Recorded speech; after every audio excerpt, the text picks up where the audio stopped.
안녕하세요. 5월 27일 수요일 묵상 나눔에 오신 여러분 한 분 한 분 환영합니다. 오늘 본문은 창세기 14장 17에서 24절인데요. 오늘 본문은 어제에 이어서 아브라함의 전쟁 이야기가 계속되고 있습니다. 아브라함이 연합군을 물리치자 이제 난리가 났습니다. 소돔 왕이 그를 버선발로 나와서 막 아브라함을 맞이하고요. 살렘 왕이자 하나님의 제사장인 멜기세덱이 빵과 포도주를 가지고 나와서 아브라함을 축복하고 있습니다. 멜기세덱은 승리가 아브라함의 힘 때문이 아니라 가장 높으신 하나님께서 주신 것이라고 선포하면서 하나님을 찬양했습니다.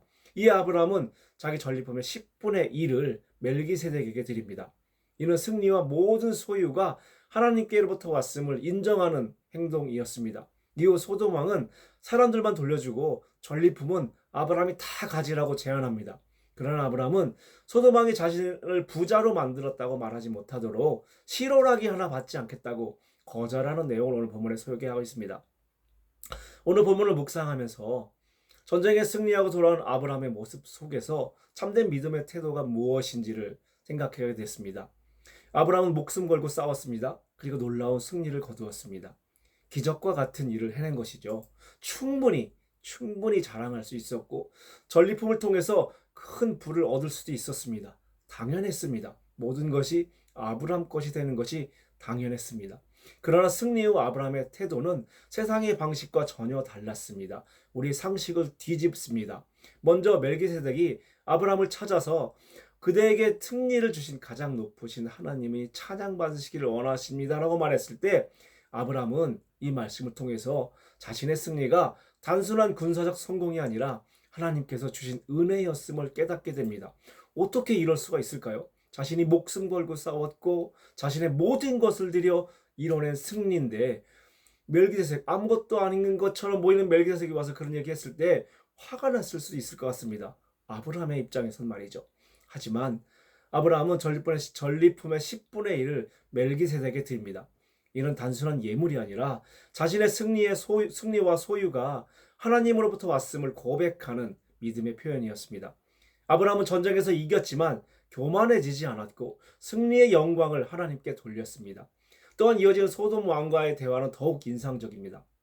소돔 왕은 전리품을 모두 가지라고 제안합니다. 하지만 아브라함은 단호히 거절합니다. 왜냐하면 사람들이 소돔 왕 당신 때문에 아브라함을 부자로 만들었다라고 말하는 것을 원하지 않았기 때문입니다. 그는 자신의 삶이 세상의 힘이나 보상으로 세워지는 것이 아니라 하나님으로 인해 세워지기를 원했습니다. 사실 사람은 어떤 일을 이루고 나면 인정받고 싶어집니다. 당연한 이치일지도 모르겠습니다. 수고한 만큼 보상받고 싶고요. 자신의 공로를 드러내고 싶은 마음이 생깁니다. 그러나 아브라함은 눈앞의 이익보다 하나님과의 관계, 또 그리고 믿음의 순수함을 더 소중히 여겼습니다. 어떻게 그렇게 할 수 있었을까요? 충분히 자신을 자랑할 수도 있었고 당연히 자신의 것이라고 주장할 수 있었을 텐데 말이죠. 그런데 아브라함은 승리보다 더 중요한 것을 알고 있었기 때문입니다. 그에게 중요한 것은 얼마나 큰 공로를 했는가, 얼마나 얻었는가, 얼마나 자기에게 큰 명예가 주어졌는가가 아니라 누구로 인해 살아가는가였습니다. 그래서 그는 세상의 보상을 붙드는 대신 하나님께 영광을 돌리는 길을 선택했습니다. 어쩌면 진짜 믿음은 하나님이 내게 무엇을 주셨는가 보다 하나님만으로 만족할 수 있는가에 있는지도 모르겠습니다. 세상은 끊임없이 더 가지라고 말하지만, 더 높아지라고 말하지만, 더 공로를 자랑하라고 말하지만 믿음은 하나님이면 충분합니다 라고 고백하는 것입니다. 오늘 이 고백이 저와 여러분의 고백이 되었으면 좋겠습니다. 하나님이면 충분합니다. 하나님이면 충분합니다 라고 말이죠.